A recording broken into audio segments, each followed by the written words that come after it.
پہلی چیز جس کی طرف ہم سب کو متوجہ ہونا چاہیے رمضان المبارک کے آنے سے پہلے، وہ ہے رمضان کی تیاری۔ آپ عام روزمرہ زندگی کے مشاہدے میں دیکھتے ہیں کہ کسی بھی اہم کام کے لیے لازماً تیاری کی جاتی ہے۔ اگر کوئی کام بھی تیاری کے بغیر شروع کر دیا جائے تو اس میں وہ روح نہیں آتی، اس کام کو آپ صحیح طور پر انجوائے نہیں کر سکتے اور اس کا حق ادا نہیں کر سکتے۔ مثال کے طور پر امتحان کے آنے سے پہلے آپ کیا کرتے ہیں؟ تیاری کرتے ہیں۔ اگر کوئی شخص تیاری کے بغیر امتحان دینے لگے تو اس کا نتیجہ آپ دیکھ سکتے ہیں۔ اگرچہ وہ پاس بھی ہو جائے لیکن اس کی فیلنگ کیا ہوتی ہے؟ تو یہ ایک حقیقت ہے کہ دنیاوی زندگی کے کاموں کے ساتھ ساتھ عبادات میں بھی یہی اصول ہے۔ نماز جیسے اہم فریضے کے لیے آذان اور وضو تیاری کی حیثیت رکھتا ہے، ورنہ تو گھڑیوں کو دیکھ کے، سورج کے ڈھلنے، غروب ہونے، چڑھنے کو دیکھ کے نماز پڑھی جاتی۔ اور جن ملکوں میں آذان کی آواز نہیں آتی یا جن گھروں میں آذان کی آواز نہیں آتی، وہاں پر نماز اس طرح روح پرور نہیں ہوتی جس طرح اس جگہ پر جہاں آپ کو آذان کی آواز آتی ہے اور اس کے بعد آپ چاہے دنیا کا کوئی کام کر رہے ہو، آپ کے دماغ پر، آپ کی سوچ پر کیا چیز حاوی ہو جاتی ہے؟ نماز کا وقت ہو گیا، جلدی کرو، یہ کام جلدی سمیٹو، نماز کا وقت ہے۔ تو آذان کے ساتھ ہی آپ کی نماز کی تیاری شروع ہو گئی۔ تو گویا کوئی بھی کام ہو اس سے پہلے تیاری کا کرنا، اور تیاری میں دو چیزیں آتی ہیں، نمبر 1 ذہنی تیاری اور نمبر 2 عملی تیاری۔ ذہنی تیاری میں کیا چیزیں شامل ہیں کہ آپ اپنی سوچ کو، اپنے دھیان کو، اپنے احساسات کو، اپنے جذبات کو اس طرف موڑنا شروع کریں، ایسے اسباب اور ایسے حالات سے گزریں کہ جس سے آپ ذہنی طور پر اس چیز کے کرنے کے لیے فوکس ہو جائیں۔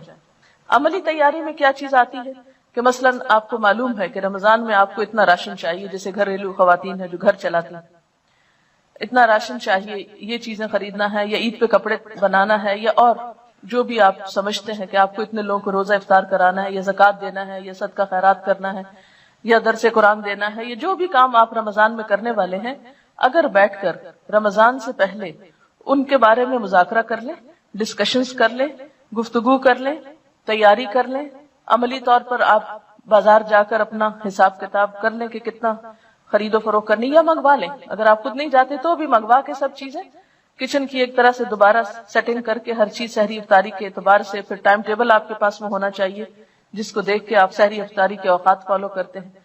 پھر اسی طرح اگر آپ کو کہیں اور تراویح پڑھنے کے لیے جانا ہے تو سواری کا ارینجمنٹ، یہ کس کے ساتھ جانا ہے، یہ کس کو اور ساتھ میں لانا ہے، یہ ساری چیزیں رمضان سے پہلے ایک ایک کر کے، جن کا ابھی میں ذکر کروں گی، ان کو عملی طور پر بھی تیار کر کے رکھ لیں اپنے پاس۔ اس سے آسانی یہ ہوگی کہ جب کام شروع ہوگا تو آپ رائٹ اوے کام ڈے 1 سے شروع کر دیں گے، اور اگر آپ تیار نہیں ہوں گے تو پہلا عشرہ تو آپ کا صرف سوچ بنانے میں گزر جائے گا کہ اچھا رمضان آیا۔ جو کام آپ کو کرنے ہیں یہ چیزیں آپ نے روز کرنی ہے۔ مثلا میں نے لکھ کے رکھا ہوگا کہ سب سے پہلے صبح میں کیا پڑھنا ہے، اس کے بعد تسبیحات کون سی کرنی، حالانکہ مجھے پتا ہے یہ کرنی ہے، لیکن پھر بھی میں کاموں کے پریشر میں بعض اوقات بھولنے لگتی ہوں، تو میں وہ کارڈ مجھے یاد دلاتا ہے کہ آج میں نے یہ کام نہیں کیا۔ کہ مثلا اگر آپ نے اپنے اوپر کچھ نفل باندھے ہوئے ہیں یا کچھ ذکر خاص کرنا ہے آپ کو، خاص سے مراد مسنون ہی ہے، وظیفہ مراد نہیں ہے کہ 1000 دفعہ کچھ، 1,00,000 دفعہ کچھ پڑھنا ہے، تو ان سب کے انہی ترتیب بار اپنے چیزیں لکھ کر رکھ لیں۔ پھر یہ ہے کہ جائے نمازیں وغیرہ دھو کے صاف ستھری کر لیں، کیونکہ افسوس کے ساتھ کہنا پڑتا ہے کہ بعض گھرانوں میں اس کا اہتمام نہیں ہوتا، اور بہت فریکوینٹلی یہ چیز دیکھنے میں آتی ہے کہ لوگ سارا گھر صاف رکھتے اور ایک جائے نماز گندی رہ جاتی، شاید وہ مائنڈ کرتے ہیں اس کو دھونا یا گناہ سمجھتے ہیں۔ تو عبادت میں لطف کے لیے کیا ہے، تھوڑا سا گھر کی صفائی کو بھی دیکھ لیں، کچن کی صفائی، گھر کی صفائی، اپنے بیڈ کی، کمرے کی، جہاں آپ کو عبادت کرنی ہے، جہاں پڑھنا ہے، کتابوں کی شیلف کی، الماری کی، یعنی ہر ایک چیز جو ہے بالکل ترتیب سے کر لیں، اور اتنی ترتیب سے کر لیں، بلکہ میں تو بعض اوقات یہ کیا کرتی تھی کہ جو بیڈ بستر وغیرہ سال بھر اٹھتے رکھے جاتے ہیں، وہ میں رمضان سے پہلے چادریں، ہر چیز اس طرح ایسی جگہ پہ رکھ لیتی تھی کہ بس صرف 1 منٹ اس میں لگے اور ہر چیز جلدی جلدی تبدیل ہو جائے۔ اور لانڈری بھی رمضان کے لیے بچا کے نہیں رکھیں، سب کچھ واش کر لیں، کلین کر لیں. اور اس طرح آپ جب رمضان، جیسے لوگ عید کی تیاری کرتے ہیں تو عید سے بڑھ کر آپ رمضان کے لیے عملی طور پر تیار ہو جائیں، اور ساتھ ساتھ کارڈ پر ذہنی طور پر عبادات کی تفصیل لکھ کر وہ تیاری کر لیں. اور پھر خاص طور پر یہ بات کہ کوئی بھی نیکی جو نفل کا درجہ رکھتی ہے عام دنوں میں، وہ رمضان میں فرض کا اجر و ثواب پاتی. جو عام دنوں میں نفل کا مقام رکھتی ہے وہ رمضان میں فرض کا مقام رکھتی.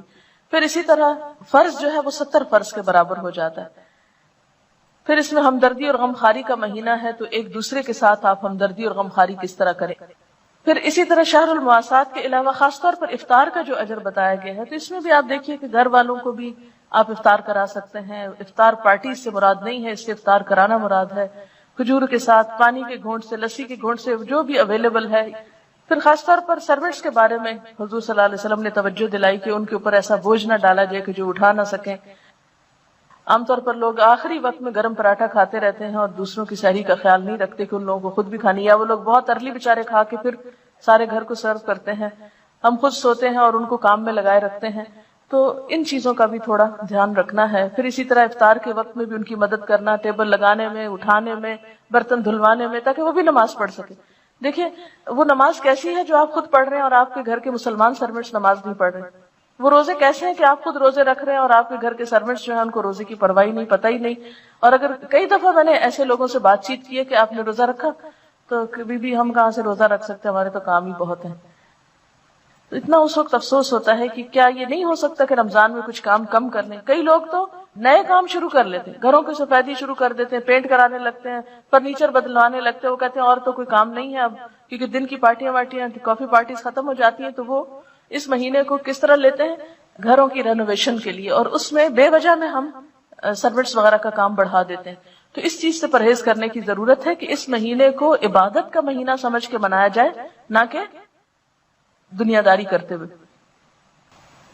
پھر اس میں آپ دیکھیے کہ جیسے آپ نے ذاتی کام جو کرنے ہیں اس میں روزہ رکھنا ہے. اور روزے میں صرف روزہ رکھنا نہیں ہے، بلکہ کیونکہ حدیث میں آتا ہے نا، جس نے روزہ رکھ کے جھوٹ بولنا نہ چھوڑا اور جھوٹ پہ عمل کرنا اور لڑائی جھگڑا اور فحش گفتگو اور ان چیزوں کو نہیں، تو پھر اس کا روزہ نہیں، کیونکہ روزہ صرف بھوکے پیاسے رہنے کا نام نہیں.